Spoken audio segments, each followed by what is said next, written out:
my goal is that we're building this virtual bookshelf of stories, and you have all these storybooks. And when someone comes in and you're doing a screening interview with someone to explore an opportunity of partnering with them within in your team, Mhm.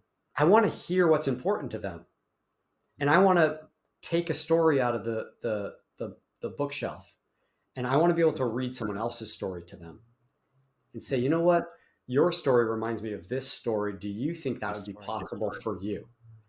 Right. And again, it's pulling it outside of yourself, because um, another really important realization that I've had in leadership is the bigger your life gets, the more exciting your life gets, the more you distance yourself from people that are starting at the beginning of their journey. And Mhm. if you become unrelatable, you are not the person that's going to be able to bring someone from a 0 to a 2 or a 3. Mhm. You might become the person that can bring someone from a 7 or 8 to a 10, but you need to create a replicable model. You need to be collecting models. You need to be collecting stories that people can Mhm. really trust that Mhm. this is possible for them.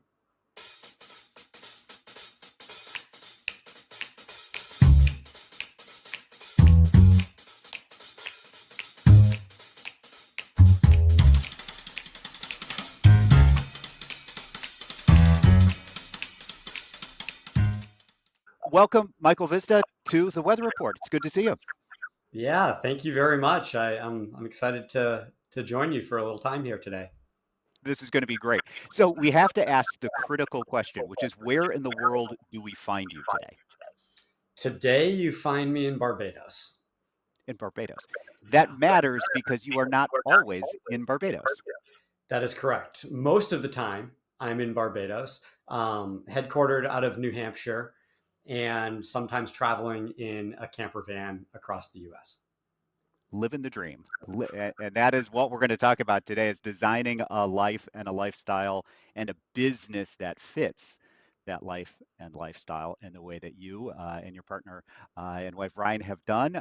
I am envious and jealous of all the Instagram posts. If you're not following Michael on Instagram already, navigate over to Instagram, check out all the cool places they go and see. Uh, but before we get into that, I got to ask a question. Um, how in the world? So you are an avid surfer Yes. in New Hampshire. Not as much anymore as in Barbados. And yes. How in the world did a kid from New Hampshire become such an adept and avid surfer? I've always loved outdoor recreation. Growing up, I just boogie boarded a lot and spent a lot of time in the ocean. Um, when I was younger, surfing really wasn't a thing in New Hampshire. Um, Yeah, I like to say now. I mean, I think surfing is the new boogie boarding because of the technology, and there's soft surfboards and they're more affordable, and so it's much more accessible for a lot of people. But that yeah. wasn't really a thing. I didn't really start surfing until I was ski bumming in Lake Tahoe, and my roommates after year one moved to Santa Cruz, and so then I would Got go it. down to Santa Cruz, and that's when I really started to learn how to surf. Also, pretty cold water. Um, Yeah. but there's a little more consistency there, which is critical in surfing. All good things begin with bad friends, right? Isn't that Right. yeah, or dangerous friends anyway? Dangerous friends. Good stuff. Uh, so okay, so you've got an amazing backstory. You've been a market center team leader. You've got a high power real estate team. You've been a farmer. You ran ice cream trucks. Connect these dots. First of all, tell because I think the story is fascinating. The ice cream business. What? Tell everybody about how you ran a fleet of ice cream trucks, maybe to begin with. Yeah. So, I mean, it definitely starts there. I mean, that's really where I learned a lot um, about being a leader, entrepreneurship. I'd always had that drive in me. I always wanted to um, maximize the time for money quotient.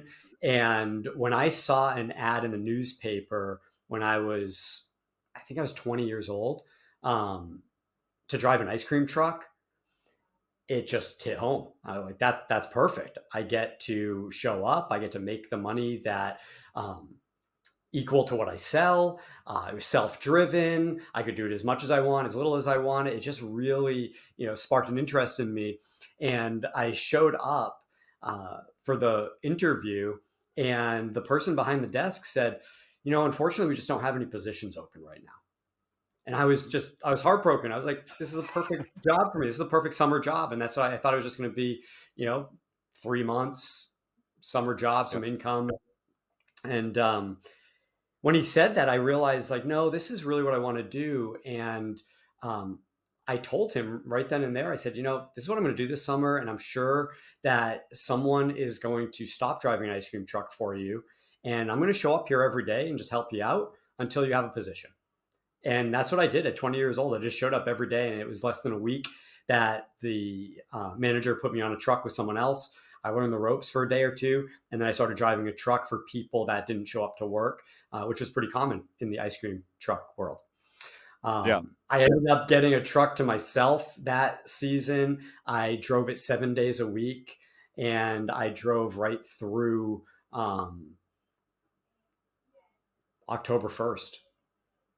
The whole And year, just the summer job yeah, turned into a, the yeah. summer job turned into like the early fall job, and um I was hooked. I made good money. It was cash money. I was young, and that next winter it allowed me to go to Lake Tahoe, California, and live kind of that the first taste I had of this dream that I've constantly been chasing ever since, which was not working in skiing. I was just a ski bum living in Lake Tahoe, spending the money I made driving the ice cream truck.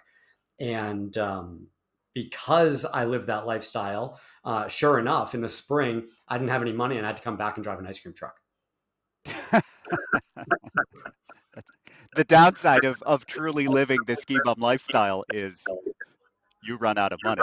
Yeah. That's right. And Yeah. so, actually, the connection seems like it might be weak. I just wanted, before I go too far, I wanted to make sure Seems that we're okay. okay. Audio is a little weird, but seems fine. Yeah. Okay. So I think Ryan's trying to use the internet too. Oh, okay. Okay. Um, yeah. So I came back and I drove an ice cream truck again. And I ended up being the top producer out of, I think there were 15 trucks running at that point, out of this office that I was in. The owner had 50 trucks. And so Okay. we had a small branch in the area that I lived in. And it was just like Maine and New Hampshire is where the trucks were running. And I ended up being the top producer. I did that for that year and then another year. And then the owner of the company came to me and said, do you think you could maybe manage this branch and teach other people how to sell ice cream the way you do? And I saw that as a great opportunity. And that was really my first true leadership opportunity. And I learned a lot of things that I took into my real estate business and other business ventures. The main thing was just how to sell ice cream. And that was through consistency and through doing the boring and mundane activity of following a schedule, going to the same places, showing up at the same time, and literally driving about a half a mile an hour. And it's funny because I say the same thing when it comes to lead generating in real estate to people. If you can shut your brain off and you can do it really slow and methodically, you're going to get the best results. And with Yeah. the ice cream truck drivers, they wanted to drive at 5 miles an hour, and they wanted to shut their music off when families came close to the truck.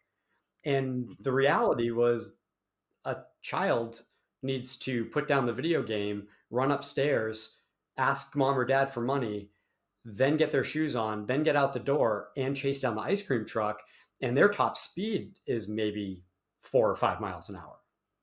Sure. So, right. So it was just like figuring some of those things out and sharing some of those simple bits of wisdom that I found by analyzing how do you connect? How do you connect with your customer? And then I learned some of the bigger leadership things in that role, which were I had to go through 60 people to keep 15 trucks on the road every Wow. single year. So I had the trucks on the road as I took over the management of it. I had the trucks on the road ideally 7 days a week, 6 months a year. Mhm. And to do that, I would go through at least 60 people. So it was always having an ad, interviewing every single day. Um, and that just taught me a lot about leadership. Um, the first year that I was in that leadership position, I definitely went through a lot more people than I did as I grew in that role. Um, and the biggest lesson I learned within the first few years was I was the top producer. I had high expectations, high standards, and I was treating everyone as if my brain was in their head. Okay. And that was a Okay. problem. I didn't realize at the time, but I Yeah. realized over time that that was a problem because no one had my brain in their head. And I Yeah. was burning through people really fast because I didn't actually understand who they were and why they were exchanging their time for money. Yeah. And it was at that point I'm so grateful I learned it so early in my journey that I started switching the way I interviewed, the way I talked to people, the way I partnered with people. And I really wanted to know, why are you exchanging your time for money every day? And everyone had a different story. And when I could remind them of that story and I could connect with them based on what was important to them, they wanted to be in the ice cream truck longer. They wanted to show up and listen to the little pieces of information that might make them more efficient. And they stayed a lot longer because we had a real relationship. It wasn't just transactional. They were in it for them, not for you, not for the company. They saw their success through being a Yeah, better ice cream truck driver. Yeah. that's right. That's What an right. amazing crucible in which to to learn some entrepreneurial skills. That's pretty amazing. Yeah. Yeah. I mean, it was fun. It was all through my 20s. I was making cash every Yeah. day. I literally would put cash every few days into a safety deposit box and then empty it out into a backpack and drive to Lake Tahoe, ski 6 months a year. And that's when I can't even fathom it now, but that's when I could live 6 months off of $10,000 a year and just live my absolute Yeah. best life. Yeah. But from the beginning, that's what part the thing that is maybe to me most interesting. From the beginning, the entrepreneurial instinct was being directed towards funding a lifestyle by design. Yeah, yeah, and it was that opportunity. Probably the first year, I just didn't know what to do afterwards, and I had this cash, Yeah. and I had these desires. So I grew up skiing. I had always wanted to do something. My parents were pretty supportive to say, if you're going to do something like that, like, you better do it now in your early Do 20s. it now. Yeah. Yeah, and it was that first year that then it gave me conscious contact with such a high quality of life that I had never experienced before.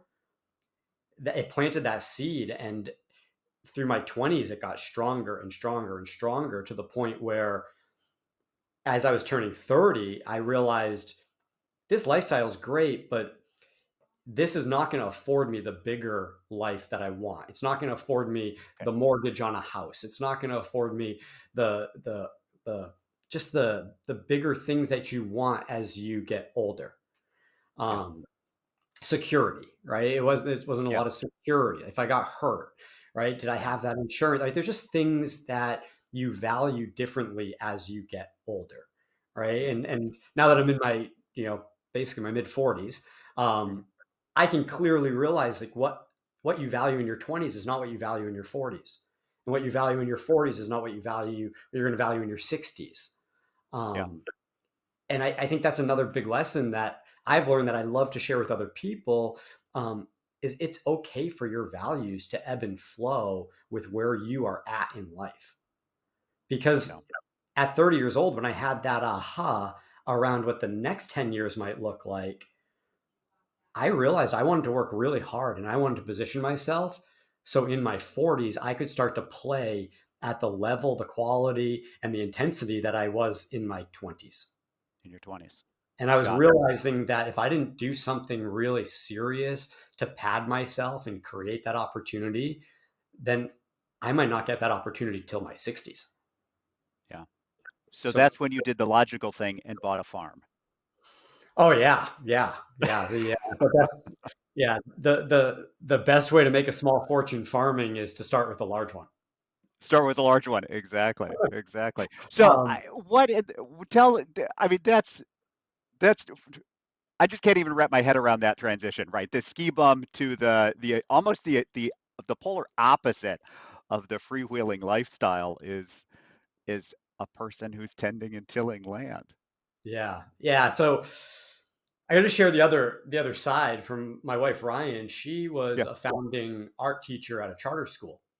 So she had Okay. done that for 4 years as I was kind of sunsetting my career in ice cream, and I got into real estate directly from the ice cream truck business. Okay. That, like, the confluence of all of those things happening allowed us to buy our first property. And the Okay. property we fell in love with had 5 acres. It was a 260-year-old farmhouse homestead right in the middle of New Mm, Hampshire. mm, Amazing history in it, post and beam, just a beautiful place that was really cheap because it needed a lot okay. of work and it was 260 Yeah. years old. Um, Yeah. we have always been into food and health, and um, that brought us into studying permaculture. And this 5 acre piece of land in New Hampshire, with the community that we had around us and this lens of permaculture, that's what got us to go into the farming side. So Ryan's Okay. working as an art teacher. I'm shutting down my branch of the ice cream truck business. I'm revving up a real estate business, and we're starting to farm in a permaculture manner. We end up having 22 pigs, 60, or was it 30 something ducks, and 300 chickens. As we got into the height of that, we ended up doing it for 5 years. And a lot of lessons in that. It was really Yeah. rewarding. It was fun. We got to eat some high quality food. We sold to some high quality restaurants. We were providing products that um, you just couldn't get that kind of quality where we are.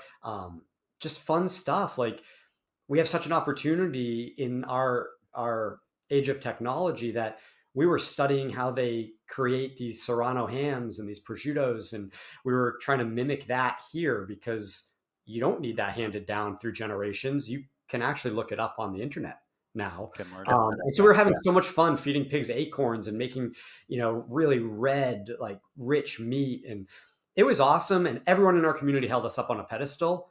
And Yeah. yet we couldn't really make ends meet with that. We were pouring everything we were making outside of farming into it, and everything we were making inside of farming into that. Um, Mhm. and it was hard, and I have a lot of empathy for people that are farming, because when your community holds you up on a pedestal, it's really hard to get out of that. And yet, if you really look at it and you're honest about how this is padding my future, um, we had to make some hard decisions, and ultimately we ended up selling that, miraculously making a small profit on it. Okay. And I put everything I had into building the real estate business at that point, um, knowing that I'd be really proud to buy all my food from the farmers market, but right now I couldn't be the one selling food at the farmers market. Not be the one selling it. But again, though, I mean, one of the things that's fascinating to me is you understood exactly who your customers were when you were driving an ice cream truck. You needed to go a half mile an hour in order to let the kid get off the video game and catch up. You did research on the consumer, the clients of the farm, Mhm. the consumers and the restaurants. You knew what they wanted. You seem to have a remarkably clear-eyed view of the world. Where did that develop? Where did that come from? That's a great question. I think it's just conscious contact with a high quality of life and the opportunity to just be outside and connect from such a young age. I mean, I grew up skiing. My friends that I was close with were skiers. We played some organized sports together, rode bikes and mountain biked. Those were my passions. And to do that and to be really passionate about that, there's a lot of variables because you can't make the weather do what you want the weather to do. Yeah. Um, you can't always make your body do what you want your body to do. So I had a lot of conscious contact with that, and I just knew that I wanted to make sure that I preserved that in my life. And so I think that paired with the entrepreneurial spirit, which I think that's Mm-hmm. just was just innate in me, um, Mm-hmm. it kind of created that opportunity for me to always be trying to leverage my time for money so the money could be leveraged for that for those passionate endeavors. um, What do you think causes people to lose that? I suspect that most folks would say as kids, they had something similar, mhm. but you maintained that into that conscious contact into adulthood in a way that other folks sometimes they get Yeah. lost. First words that come to my mind are comfort and control. Okay. I think I've been very intentional and conscious about my relationship with comfort and control. Hmm. Um, I think when you are an entrepreneur and you can build things around you, for example, the ice cream truck business, there were 15 people every day that needed to bring money home for their own needs. I could let go of a little bit of control because showing up for them is what was like my success was going to be a byproduct of their success, Their success. Yeah. right? And I think, I mean, I've coached a lot of people, so I have seen patterns in people. So it's not an assumption, but it's definitely something I've experienced and kind of studied. The majority of people that I've met are more likely to control their own personal income through their own means because it's comfortable and it creates security. And when they make their success a byproduct of other people's success, you have to let go of control, and it gets a little uncomfortable because it is less of a perceived security. Hmm. Does that make sense? Like when you separate, Absolutely. like, yeah, like if I can go in one ice cream truck and I can go and sell ice cream for myself and make $200 a day in cash, I know I can do that because it's my own will that does that. Hmm. Hmm. But when I don't do that at all, and I take a very small percentage of what all these other people do, it feels very out of control and it feels a little uncomfortable. Yeah. And so that is a relationship that I've had to grow into, but I have kept Yeah. myself very accountable to as I've gone through life. In the real estate transaction, I think it's similar. Hmm. Once you have something under contract, there's a title attorney, title company, a lender, the buyer, the seller. But there's so many people involved that need that to close. And I think where some people try to control that all the way to the end, if you relinquish some control and you trust in the people that you're in business with, the other people that need it to close, you can allocate your time into things that are more scalable. Yeah. I love that you use the word trust because I heard one time that that you cannot simultaneously trust and control. You can have you have to have one or the other to move something forward. If you want to control, it's because you lack trust on the other Mhm. side. If you have trust, you can let go of the control, but you can't simultaneously, Yeah. wrestle those two So, those two forces. Yeah, those two yeah. influences. Okay, so 2011, 2012, you're getting started in real estate. You're building the real estate team. You and Ryan are growing that business So I together. came in. Yeah, I came in as a solo agent. Ryan Yep. wanted nothing to do with real estate. Um, I mean, I think she thought the same way a lot of people think about real estate. She thought it was a sales role similar to car sales Yeah. Yeah. or insurance sales or anything like that. Um, and after being in real estate for about a year, year and a half, um, I was doing all right. I was kind of following in the same footsteps I did in the ice cream truck business and rising into one of those top producers within the real estate firm. Um, and I was doing it the same way that I became successful in ice cream. I just really slowed it down, and I went to bold, and that taught me about conversions. And I didn't know necessarily what a good or bad conversion was. I just knew if I knew my conversion, that I could do the math to get the result I wanted. Okay. And I say this a lot, right? And I can't remember who I got this from, but the path is in the math, right? And Yeah. and that it opened up my mind to the business of real estate. Now, keep in mind, I did not sit down with the team leader, the person that was hiring for the market center, and say, you know what, I want to be a real estate agent and sell a bunch of houses. What I said is, I think real estate is a great opportunity to build a business with low barrier of entry.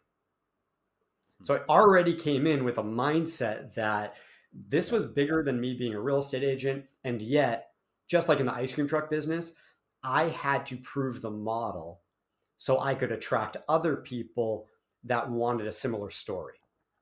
Mhm.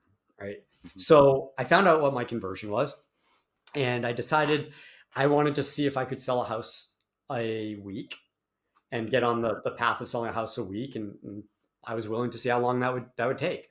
Um, And so my conversion told me that I had to dial about 1,500 numbers a week, 300 a day. Okay. Okay. And that's what I did. I dialed 300 numbers every single day. And you learn your conversion really fast, by the way. When you do that, and after a month, you have 6,000 dials, like you learn pretty quick. You learn Um, quick. and so I knew that conversion. I knew I had to set 8 appointments, 8 listing appointments, for 4 people to keep the listing appointment, Mhm. for 2 people to sign the listing agreement with me, for one person to actually sell their house. Right. Yeah. Again, my Yeah. conversions were horrible, Yeah. yet I knew them. And that was the key. I knew what it was. And so I went off and did the activity. Um, I put 25 listings on in 3 months by doing that. And I never had to dial 1,500 numbers again after that, because this was starting to work. Now, I don't want anyone to get any wrong ideas. I put 25 listings on. I didn't know what I was doing. So I put 25 listings on, of 12 of which were going to sell. Yeah. Yeah, Yeah. it was my name was everywhere, my phone number was everywhere. I had all these connections. People were starting to refer me, um, and that is what started launching the business of real estate, Okay. the kind of team idea. Because Ryan, my wife, started to realize there is something real here, and through the lens of permaculture, she started to understand that real estate is, the definition is land and improvements. Mhm. And that resonated with her because she's really passionate about change and what makes people operate, right? She studied political science and religion. She's really, in college, she's really fascinated with what makes people move, what makes people do things.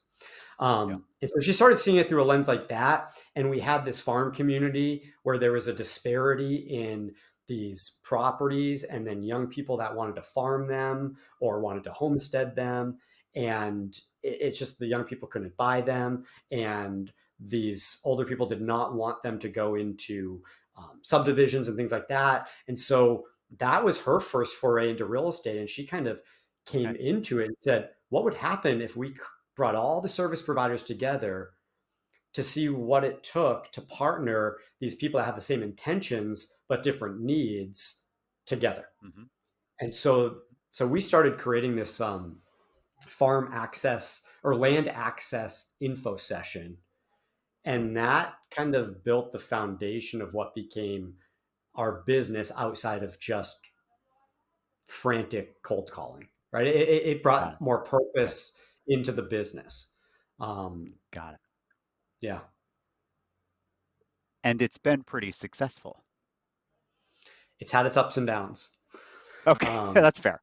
That's fair. Where are you now? So tell everybody where is the team, the business right now? Yeah, right now, Ryan's out of production. I'm out of production. Okay. We have 6 to 7 agents. There's someone kind of coming in right now. Um, the business sells around 150 units a year. We have a large admin staff. We have one director of operations, and she manages 5 virtual assistants. And that's the Okay. core, right? That's really that's what I look at as our business, Yeah. is how the operations work, right? How all that support Yeah. works. Um, we're big into quality of life. And so we really wanted to create something in which an agent could have a quality of life, right? We make sure our agents are going on vacations every year. We make sure they're getting time off when a child comes into the world. We're making Mhm. sure that agents are covering for other agents so they can have a long weekend here or there. Those 5 jobs of a real estate agent, right? Generating leads, following up on leads, going on appointments, negotiating contracts, and building your skill. Um, that was our guiding force. And we've successfully built a business that allows agents to live in that world as a real estate agent. And there's a lot of accountability, horizontal accountability back and forth, where if they're doing something out of that job, one of those jobs, Mhm. they get to call us out so we can fix it so they can go back to doing that, and vice versa. Okay. If they're doing something out of that job, we can go and ask them what we need to bring into the business so they can be more efficient and effective. Um, yeah, Okay.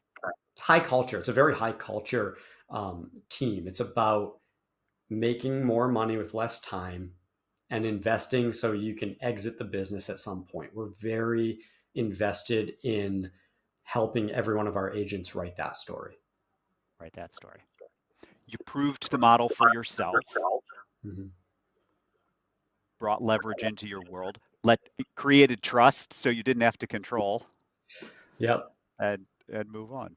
Yeah. Okay. Now, And so yeah, I think it's really important to, because we gap that from the beginning to where it is now, and a lot of people have the question of, well, what is, like, how do you even get to that point? Like, how do you build a business that you can be away from for 6 months a year and it still runs?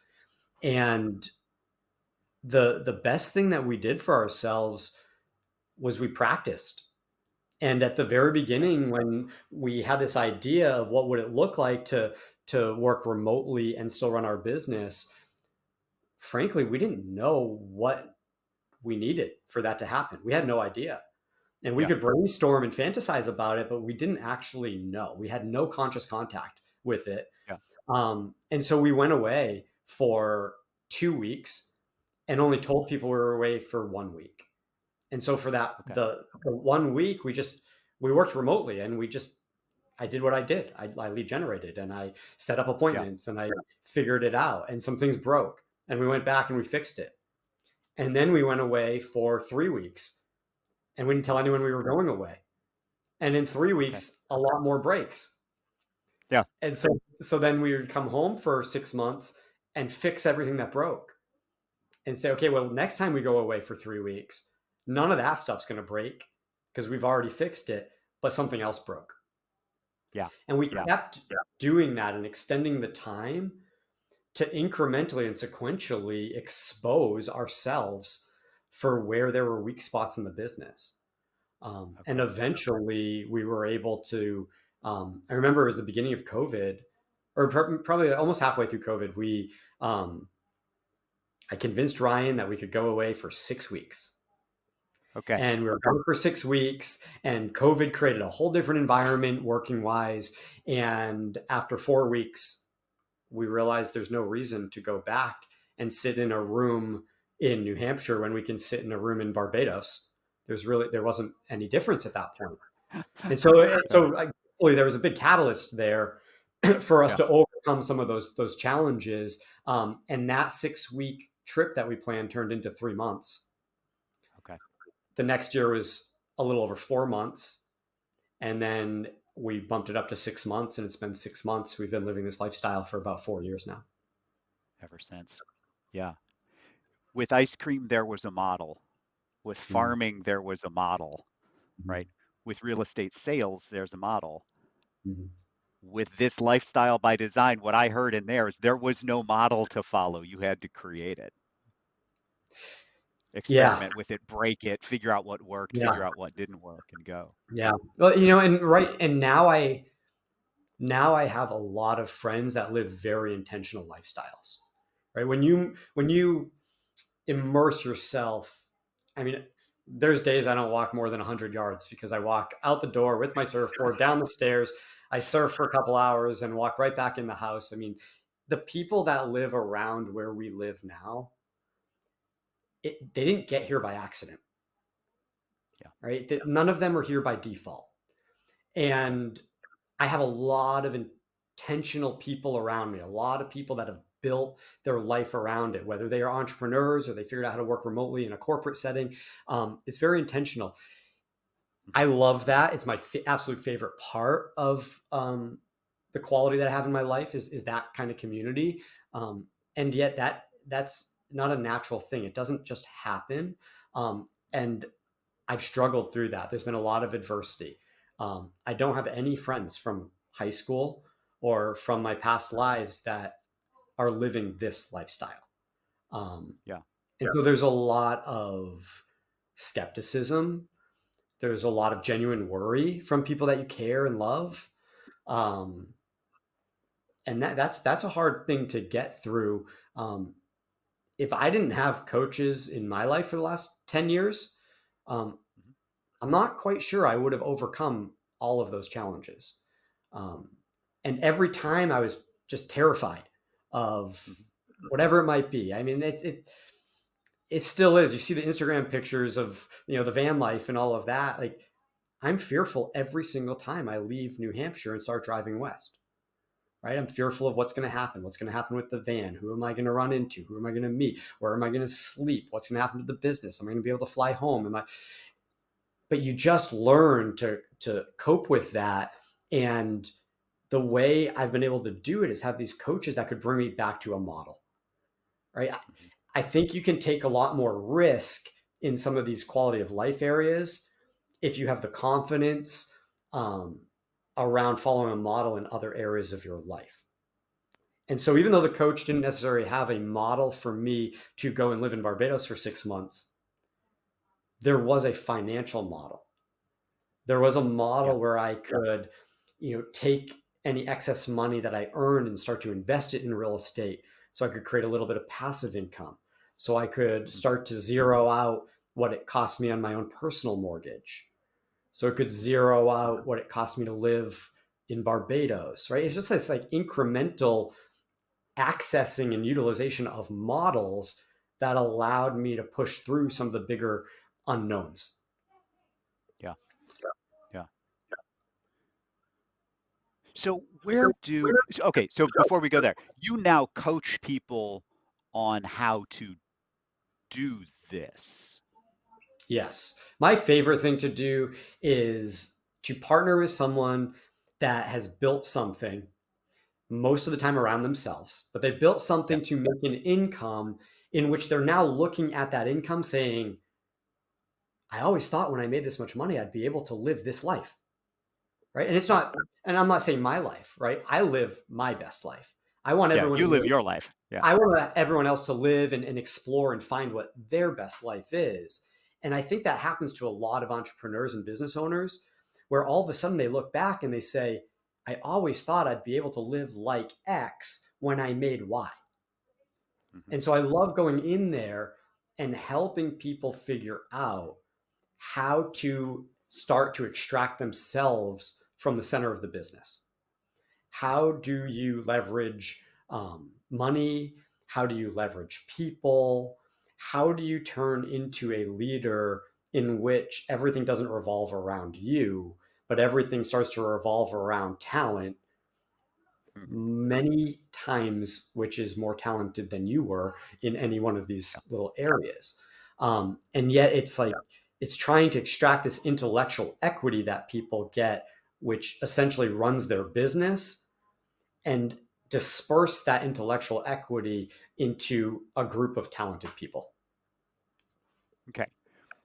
For those folks that are in real estate and watching this, where did you begin that process with your team? What was the first distribution of your intellectual equity that Hmm. that people might be able to Yeah. learn So, I from? mean, the very first piece of leverage, um, outside of like a transaction coordinator, right? That was a pretty Yeah, simple one at the beginning. Um, when I had 25 listings online, it happened pretty quick. I had 25 listings yeah, online. I had my signs out everywhere, my phone number everywhere. And all of a sudden, I was hiding from buyers. I could not function with my cell phone in my pocket. I couldn't yeah, do it because with your yeah, number on 25 signs, it was just ringing off the hook. yeah. And I hired someone, I gave them my phone, and I went to the cell phone store and I got a new phone and a new number. Okay, And every like my friends, my family, clients, everyone was calling that old phone, and it created a filter. I didn't even realize that it was going to be so impactful, um, but it created the filter that I wanted professionally, and it created the unintentional filter personally that I didn't know I needed yeah, because all of a sudden everyone in my phone had to go through someone else to get to me. And I started to pick and choose who got back into my own phone, mhm, right? The friends, the family, like yeah, that was it. yeah, And ever since, like that number is still our business number and lives with that number. And I have that personal number that never gets distributed outside of personal sure, relations. So that was yeah, that was number one. Um, I failed forward a lot with the assistant, um, mhm, until I realized that I was a really good entrepreneur and a really good salesperson, and mhm. that I had no business teaching or training an administrative type person, Okay, because that's not who I am, and who am I to tell someone who's talented in that world how they should do things. yeah, Um, it also like that realization also allowed me to value the career visioning process at a really high level, okay, and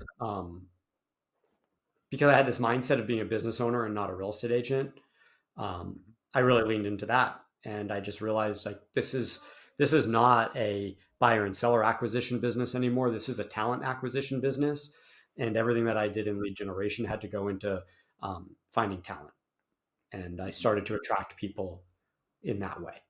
Um, yeah, and yeah. frankly, like I was looking for talent that could build the operations manual because I just Mhm. wasn't good at doing it. That was not your one thing. That was not your Yeah. strength. Yeah. Yeah, yeah, and I realized, pretty early on that, even if I did try to make an operation manual, it was gonna revolve around me, and I was Mhm, gonna shoot myself in the foot when it came to what I actually wanted for quality of life, which mhm, was mm.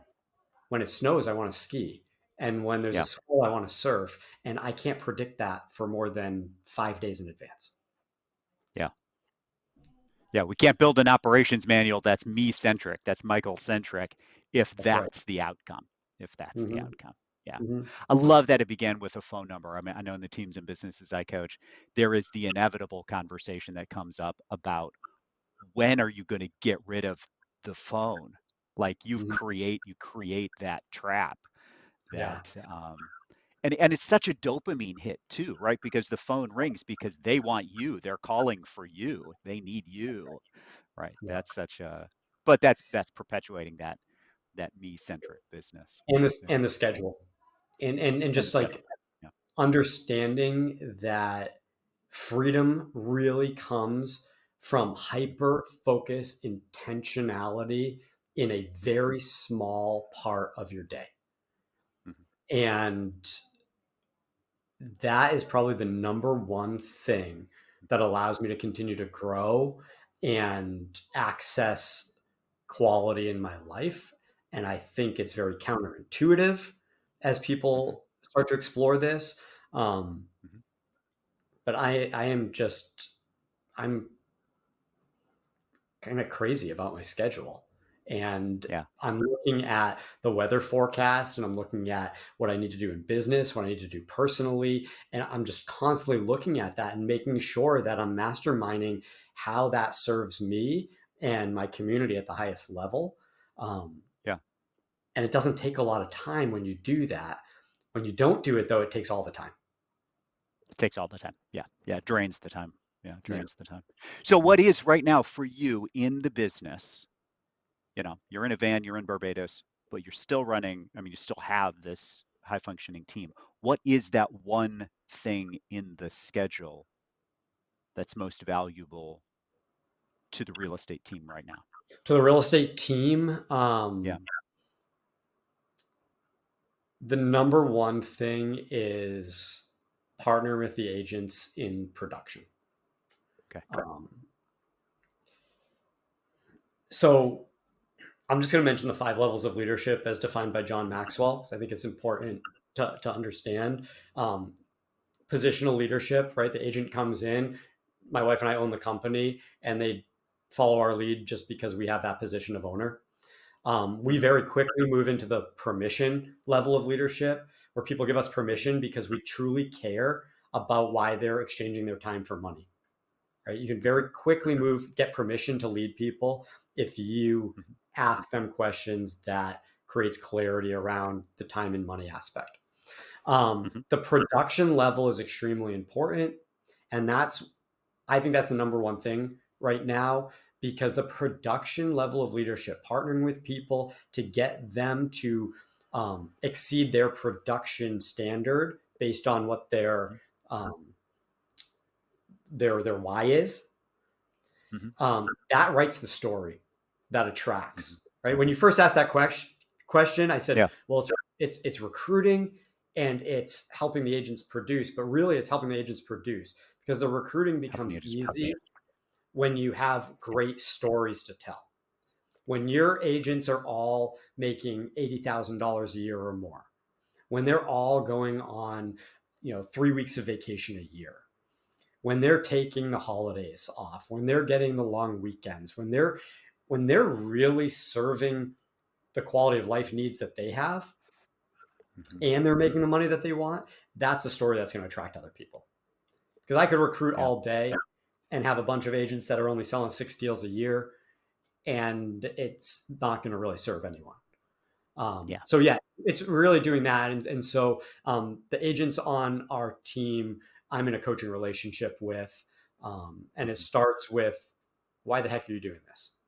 Why are you doing it? And it moves into a place of, these are the simple actions you need to do consistently. Most of Hmm. the time, very mundane and boring, Hmm. and yet when we can connect those two things, it keeps the momentum, it builds the momentum Yeah. in them doing the activities they need to do in that short period of time, so they can have the freedom at the end of their day, or wherever that might fall in for them. Yeah. Yeah. Recruiting becomes easy. I just want to put a pin in this because I think it's brilliant. Recruiting becomes easy when you have great stories to tell. Mm-hmm. Yeah. Yep. And really, what um, my goal is that we're building this virtual bookshelf of stories, and you have all these storybooks. And when someone comes in and you're doing a screening interview with someone to explore an opportunity of partnering with them in your team, Hmm. I want to hear what's important to them, and I want to take a story out of the bookshelf, and I want to be able to Hmm. read someone else's story to them and say, Hmm. you know what, your story reminds me of this story. Do you think that This would be story. possible for you?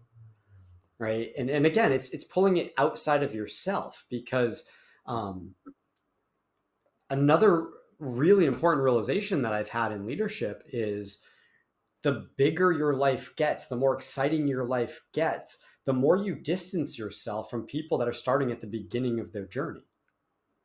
And Hmm. if you become unrelatable, you are not the person that's going to be able to bring someone from a 0 to a 2 or a 3. Hmm. You might become the person that can bring someone from a 7 or 8 to a 10, but you need to create a replicable model You need to be collecting models. You need to be collecting stories that people can really trust that hmm this is possible for them. hmm hmm Yeah, it's that idea. People don't come into your world to accomplish your goals, right? Right. They come into your world so they can accomplish their goals, and they're looking for that model to follow. They want to know that you help me Mhm. get from where I am to where I want to be, not from where you are to where you want to be. Yeah. Yeah. I mean, I have agents in our business that have asked me in the past, like, well, why are you so passionate about helping me invest in real estate with you and make passive income, or help me figure out how I can exit from this business? Like, isn't that counterproductive for what you're doing in building a business? Mhm. And I don't think it is at all. I think every person I can get to become unemployable through the journey through real estate is a story that's going to attract the next top talented person. Yeah. Every person I can get to be unemployable is a story I can tell to attract the next That's talented right. person. Yeah. That's it. We're done. We can finish now. That's it. This is a master class on leadership from Michael Hvizda. All right. So, but you do want to spend. I want to take a minute though and dig into a little bit more, like what it actually takes to build an intentional life, right? So your Yeah. story from from the ice cream truck to Barbados, um, that is a story we can take. I mean, we can take Mhm. pieces of that story Mhm. and see it. But when you're coaching folks through a similar process or through a similar goal, where do you begin? What's Yeah. the first step? Um, Visualization.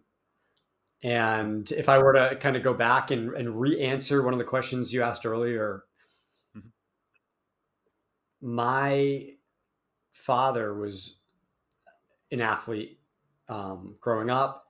He did the Ironman. He ran dozens and dozens of marathons, and he taught me about visualization, Okay. and in more of an acute manner of how you're going to perform in a sport, hmm right? And the power of visualizing your performance through your own eyes, right? Not like you're watching yourself on a movie screen, but as you're doing it, you're feeling it, right? And I've been, I guess, at a very young age, like that was instilled in me, and it has followed me through my whole life to the point where now I'm just fascinated by it.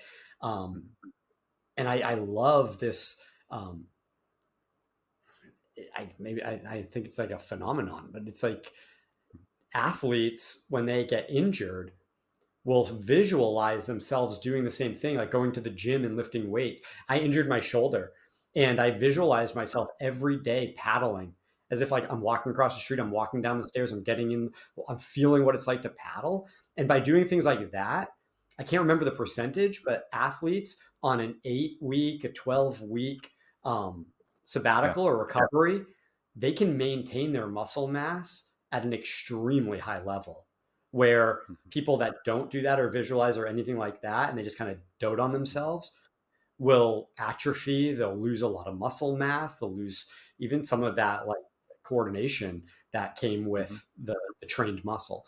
Um, Visualization is powerful, and it's kind of ingrained in me. So I'm constantly doing that. I'm constantly like seeing myself like that. So when I start with a client, it starts with that, and hmm there's a lot of tools for it. I love the 10-year story, right? One of my hmm coaches brought the 10-year story hmm to me, and I hmm absolutely love that. Sitting down and really writing through your own voice 10 years from now, what you've experienced over the last 10 years. hmm Um, but all the other models too, like visualizing what that looks like financially, hmm visualizing what physical experience are you having at 44 or Mhm. 54 or Mhm. 64, right? And then it's a matter of reverse engineering from there. It always starts with some visualization, and some of the strongest visualization comes by accessing areas that you've had Mhm. conscious contact with a lot of joy, right? Not just Okay. an intellectual understanding, like you've heard what I've said. You're like, oh, Yeah. I intellectually understand that it's possible and it's fun to live across the street from a surf break and surf every day. Yeah. That that's not that powerful. Yeah. I had an experience in Hawaii where I got to play in the ocean for 4 days straight and I cried when I had to leave. That's conscious contact. And That's conscious contact. Yeah. that might be something that you can Yeah. use to really become a catalyst in visualizing the next step. I had Yeah. no idea that what I'm doing right now is even possible or even something I actually wanted. 10 Mhm. years ago, I didn't know, but it Mhm. was through small visualizations. It was Mhm. through having ideas around, I'd really like to have the quality of life I had in my 20s and my 40s. So, what do Mhm. I have to do in my 30s? Mhm. Right? Pulling the trigger and visualizing what it would be like to drive Mhm. a camper van around instead of a car. Mhm. Because if I did that and had that experience, I wouldn't be able to afford a car and a camper van. And give. Right. Yeah. And at 39 years old, sure enough, I sold the $40,000 car and bought the $75,000 camper van. Yeah. Right. Yeah. Yeah. But it's like So those little things that I think open your mind, right? Because all of a sudden I'm traveling around in a camper van and I'm with intentional people. I'm hanging out at the yes. beach with other people in Yes. camper, right? So it's Yeah. like, what's that first thing you can do to change the environment that you're in to just have a little bit of intentionality to top grade a couple of your relationships to open up your mind to the next opportunity, and then it just runs from there. It goes from there. We'll post these in the show notes, but you mentioned the 10-year letter. We'll share that. Are there other tools that you use to help people who say maybe not used to bringing that that concept of joy to their conscious Yeah, mind? Like I think you know, the one, yeah, the one that gets real really quick is your budget. It's just like I have people figure out what is a budget right now for to live the life you're living right now. yeah, What is the budget? And then once they figure that out, mhm, then I have them do a comfort budget. And I'm not okay, talking about comfort like the 5 car garage with the Ferraris in there. I'm just talking about like what is that quality of life? Like if you didn't have to exchange your time for money mhm, and you could do what you want with that time, how much money would you need? And what yeah, would you end up doing? Right? What would it look like to travel for 3 months a year? What would it look like to live in the house you want to live in and have the experiences you want to have? And we just start to open it up slowly and say, okay, what would the comfort budget look like? okay, Um, and then it's just a matter of leveraging and reverse engineering the business because of course your business needs to meet your survival budget first. mhm, And when you know what your survival budget is, then you start to know when you cross the threshold of the need to earn money and the sport of making money.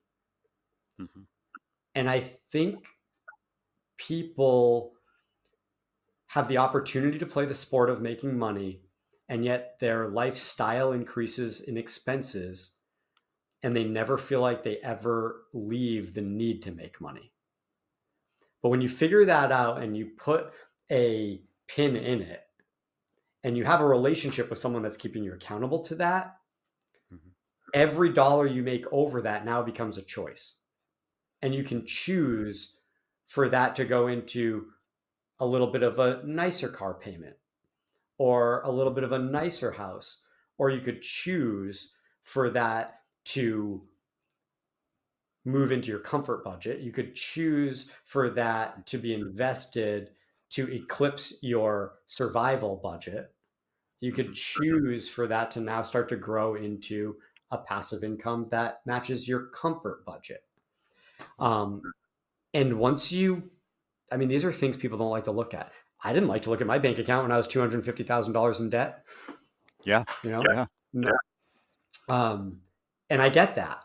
And yet, when you know it, which I had a coach that forced us to know what that number was, Yeah. um, it also forced us to make choices with our money instead of living by default. Yeah. Um, and so that's, yeah, that's just my absolute passion is to help people gain an awareness around that and then create a plan that frees them from it. Yeah. Yeah, that clarity around where your expenses are is an absolute gift. And I see it in the clients that I have the privilege of coaching, right? There's a real difference between those folks that are acutely aware of it Mhm. and those folks who have convinced themselves they're aware of it, Yeah. right? And I'm so guilty of this, right? Like I was definitely I didn't come from money. Um, Mhm. we always had to follow, a budget and compromise. Very intentional. I mean, my parents were very intentional about what brought value and what didn't bring value. So I'm grateful Mhm. for that. Um, Mhm. but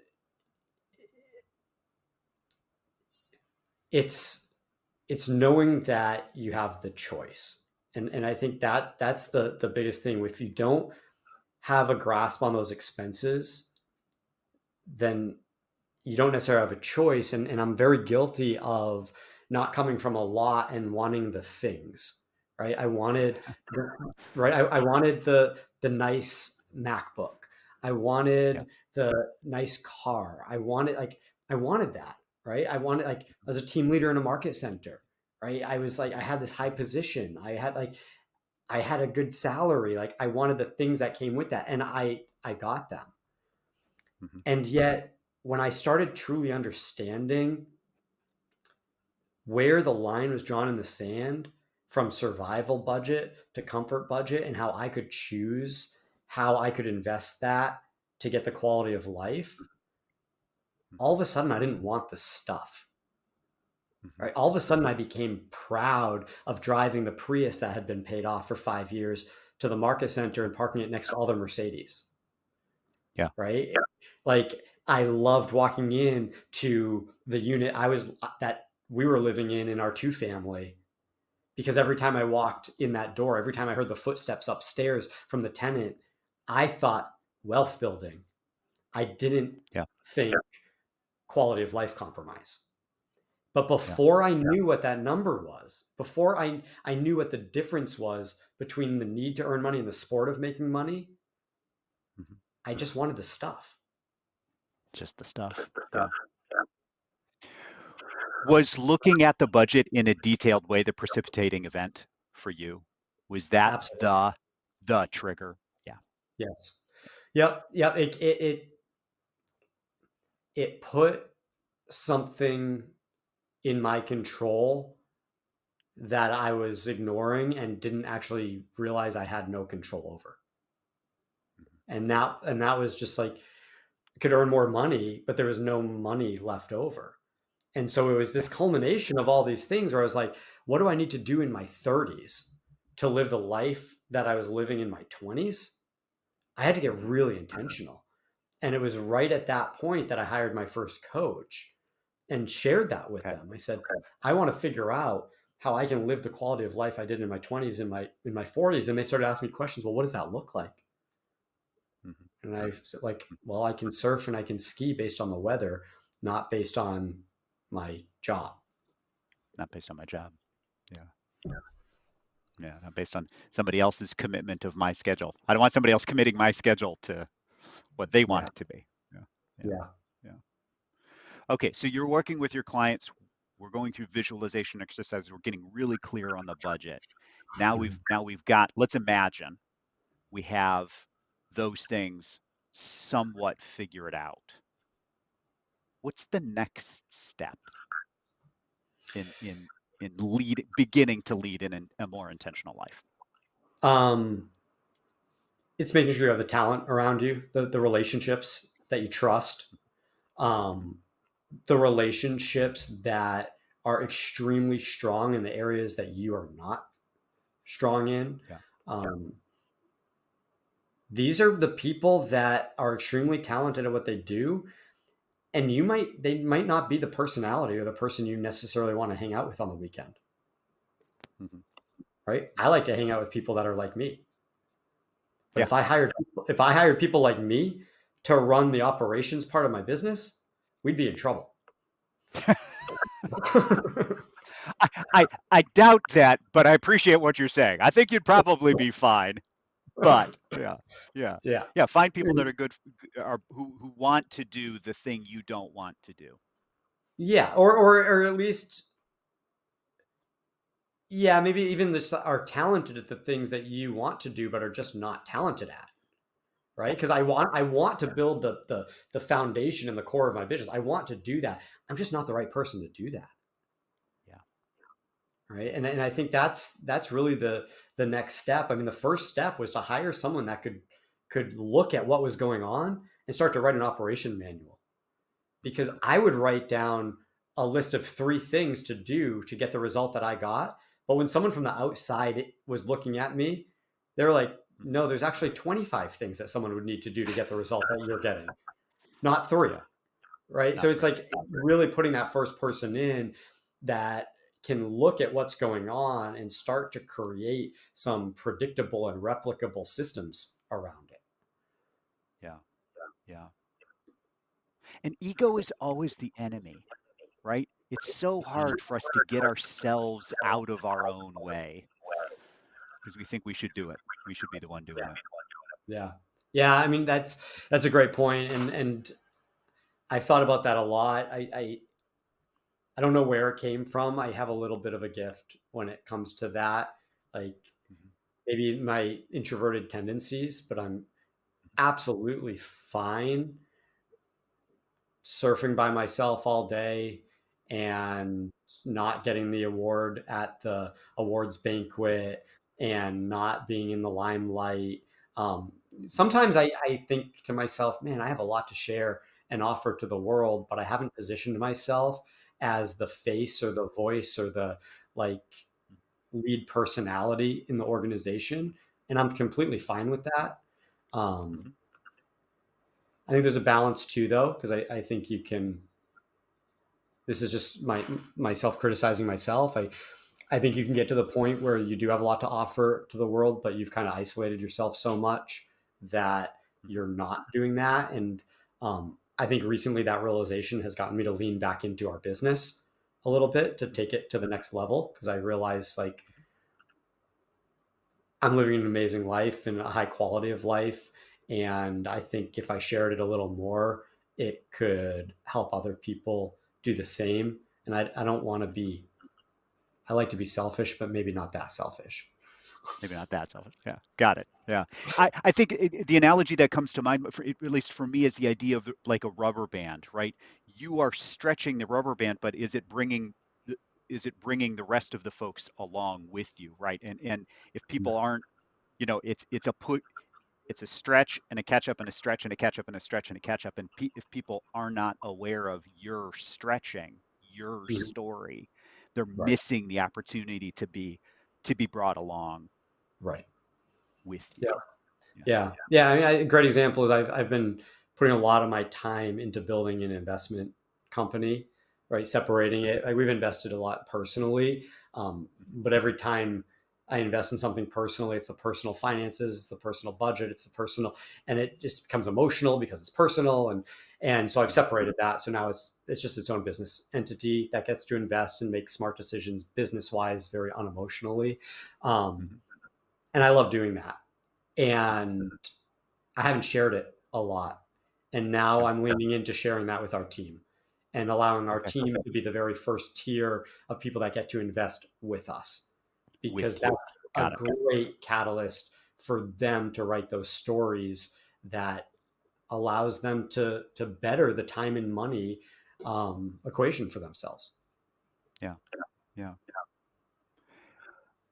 When you and Ryan were beginning this process of van life in Barbados, et cetera. You mentioned earlier the number of times you practiced before like going all in. Yeah. At what stage when you're working with a client do you suggest they begin to practice? Today. When today? Today. I mean, really, it's like, um, if you don't practice taking a weekend off, you're never going to see what breaks, and you're never going to fix what gets you your weekends, right? And I think it's so challenging to watch people constantly try to solve problems that don't exist.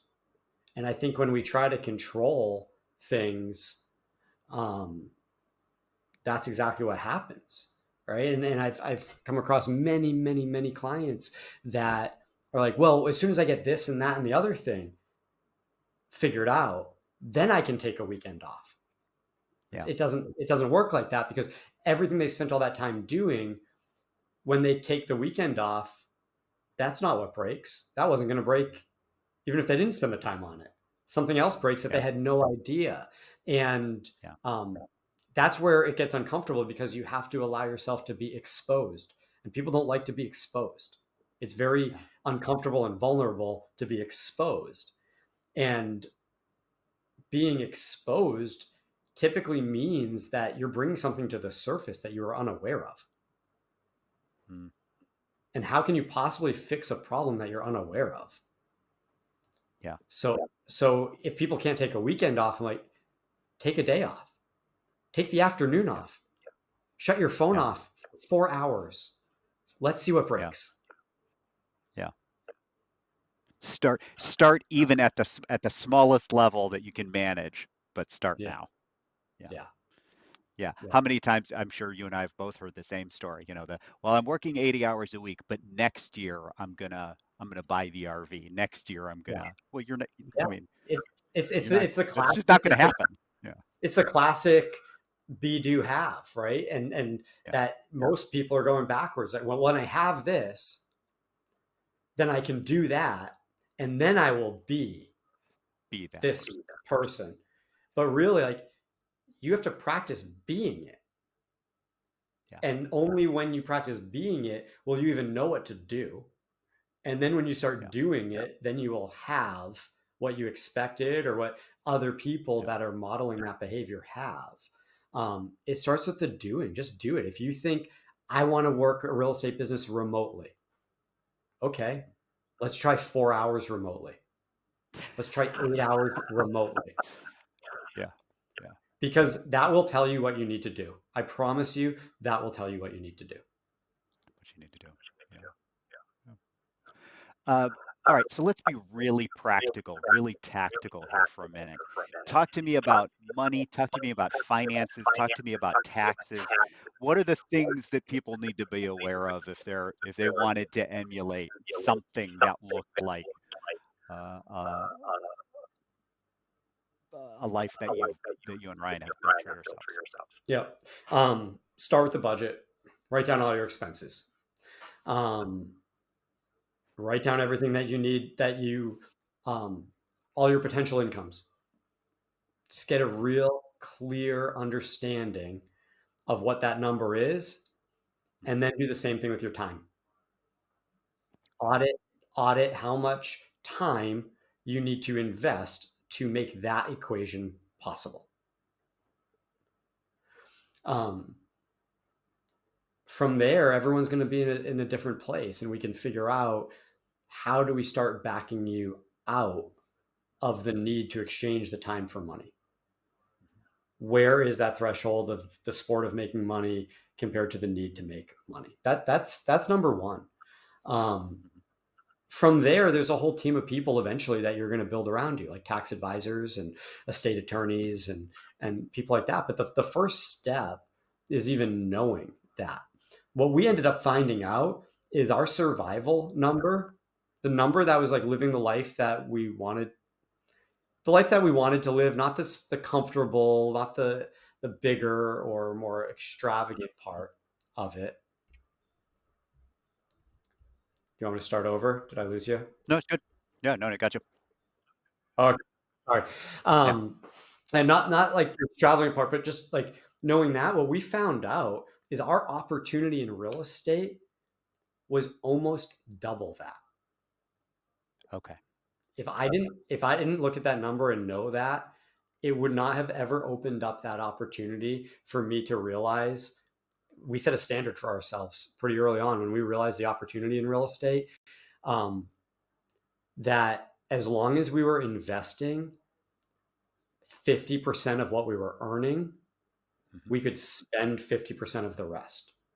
Got it. So it kind of started as trying to figure that out of like, if I need 100,000 to live and I could make 200,000, I could invest 100 and I could live off of 100. Yeah. Yeah. So we started creeping up towards that. It was just a little more. It was like, and at the beginning, it was all paying off debt. Yeah. Right. And for us personally, like that was a lot of it. It was like, we, I mean, there's a tough story involved in all this that I didn't share. And that's, we were in $250,000 worth of debt. I made a bunch of money my first year in real estate. I used it to pay off debt and not pay the IRS. I ended up trading my consumer debt into IRS debt, and it took us 3 years to pay off the debt with the IRS. Okay. Now, there was a big gift in that because I was making enough money to live off of and pay off a huge amount of debt with the IRS. Huge debt. Okay. The day we paid off the last payment of debt Mhm. was the day we realized that all that money we were spending in debt could now be invested. And it went from like zero to hero like overnight because now Okay. I was just trying to pay off this debt that was draining and accumulating more debt. Hmm. And I could turn this from a 5 or 6% draw Hmm. to a 5 or 6% gain. That's like a 10 or 12% Yeah. increase. Complete reversal of fortune. Right. And so right then and there, because of that struggle, Hmm. we made a really conscious decision not to increase our quality of life at that moment and to reinvest all the money we were making above the survival number. Hmm. Hmm. That quickly started to eclipse what we actually needed for the survival number, and it Hmm. started padding what we had in the sport of making money. Okay. And that really just switched everything. Um, Yeah. to the point where last year, living in Barbados for 6 months, Hmm. our housing expenses, everything we spent, utilities, Hmm. mortgages, rent in Barbados, like all that stuff, we paid $2,400 in 2023 in living expenses. Right. So people are like, well, Unbelievable. right? People are like, how do you do that? It's like Barbados is not cheap to live in. Right. It's an Yeah. island in Yeah. the middle of the ocean. Everything that gets here has a massive expense attached to it. Yeah. Yeah. Well, how do you do that? You just slowly figure Slowly. out this equation so you don't pay to live. And then Yeah. all of a sudden you Yeah. don't have to work. And then it just like starts to compound and you start working solely for the sport of making money. And you make Yeah. decisions based on the sport of making money. And the intentional living starts to get bigger and the mindset gets bigger and the people you're hanging around with, right, are bigger Hmm. thinkers. And it just, Hmm. it really compounds a lot faster than people think. Than you You think. just, you Yeah. just have to have the discipline to Yeah. look at the numbers, get over that threshold, and partner with someone that's going to keep you accountable to not constantly increasing the your lifestyle Yeah. in the now, but to increase your lifestyle in your future opportunity. Right. And that Hmm. started like it took me 10 years from saying, I want to Hmm. live in my 40s like I did in my 20s. It took me, well, it took me 9 years to buy the van. Okay. And I tell you, that van was on my vision board for 5 years before I got the van. Yeah. Yeah. And how often do we buy it the next year on the credit card, right? Next year, I'm going to buy the van. That's right. Yeah. Yeah. And thank you for making it because I was going to ask, like, I really want to draw a line under that point that your learning curve and your financial curve was the better part of a decade. I mean, it was a Oh, decade. yeah. Yes. It was a decade. Yeah. And just like that idea of hockey stick, once you get there, the next step happens a whole lot faster. Yeah. Yeah. Yeah. And now, it's not 5 or 6% return on the money. It's like 10 to 15%. Yeah. Right. It's like, I didn't know how to do that. I didn't even have it in my mind that that was possible. And it's okay. Because if I Right. would have, I don't think I could have gone from a negative 6% to a positive 15%. I didn't have the bandwidth. I didn't have the resources. I didn't have the mindset. It took that incremental and sequential growth. And Mhm. bring it back to the ice cream truck business, incremental and sequential, right? It's Mhm. that slowing it down. It's the doing the boring and mundane activity. It's doing it slower than everyone else that got me to pass everyone else, Mhm. right? That's really important. And I think we're sold this American dream, and we're sold the low barrier of entry for the high yield income and like all this, and it's like it just doesn't work that way.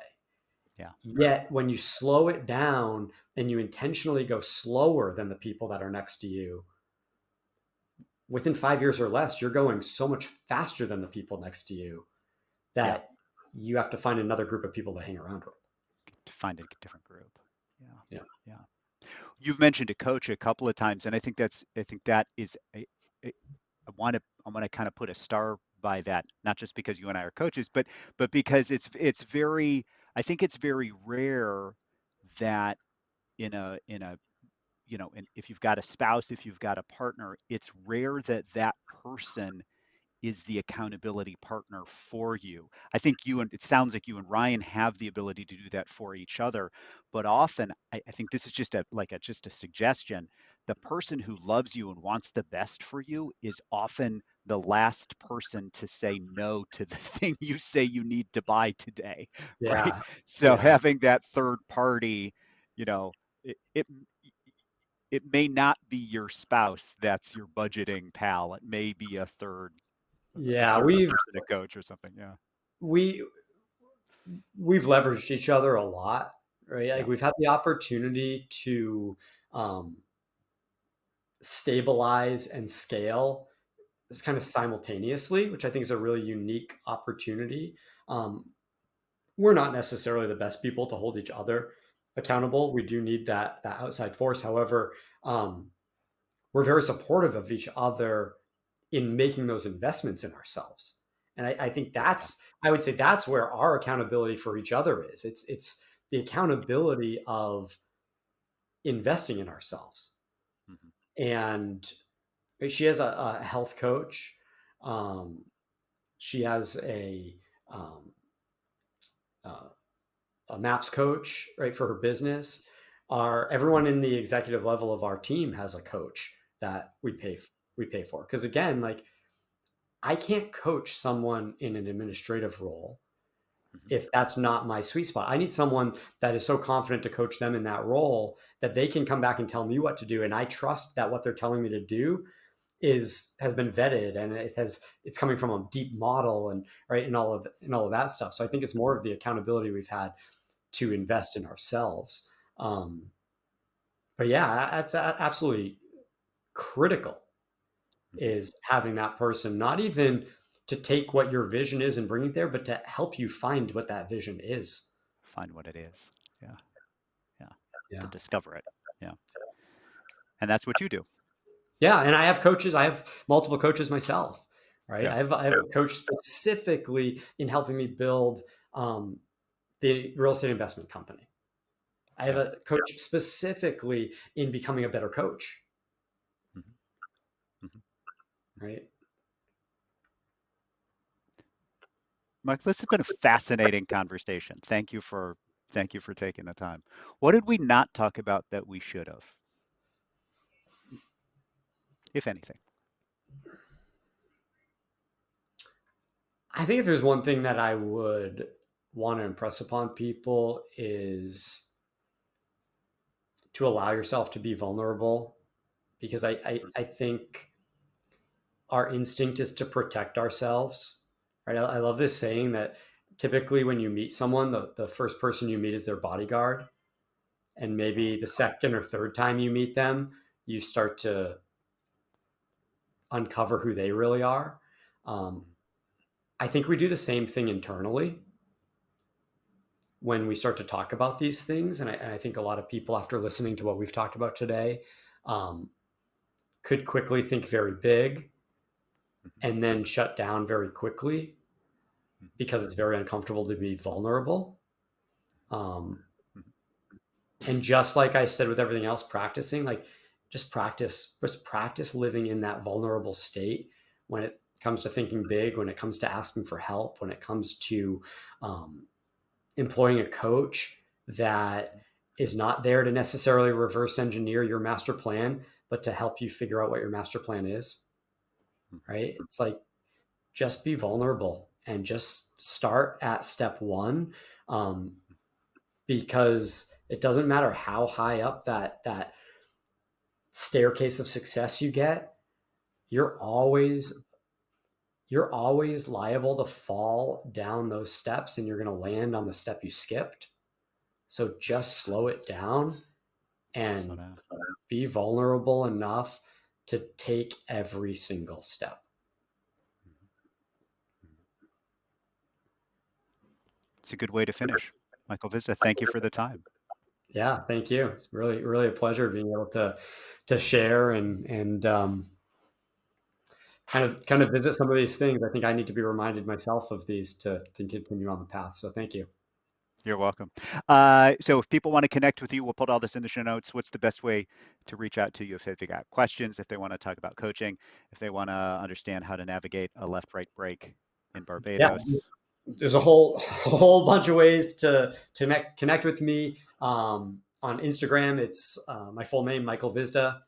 So at Michael Hvizda, connect with me there. Mvizda at kw.com is my direct email. You can link up with our team through vizdatraining.com. Um, all kinds of ways. I'm more than happy to connect, talk to people, help people navigate what the next step for them is, um, talk about coaching, lead them in the right, whatever it is. I'm just passionate, to help people move into that intentional thought process and intentional path for themselves. Beautiful, beautiful. All right, so remember, like and subscribe if this was helpful. Love to hear your comments below. Again, all the tools, Michael's contact information, the tools that we talked about will be in the show notes. And if you're listening to this podcast later, do remember to navigate over and get the download links from our YouTube channel and visit us at Powered by Cloud for more interviews like this one. Thanks, everybody. Take care. Be safe. Be well. We'll talk soon.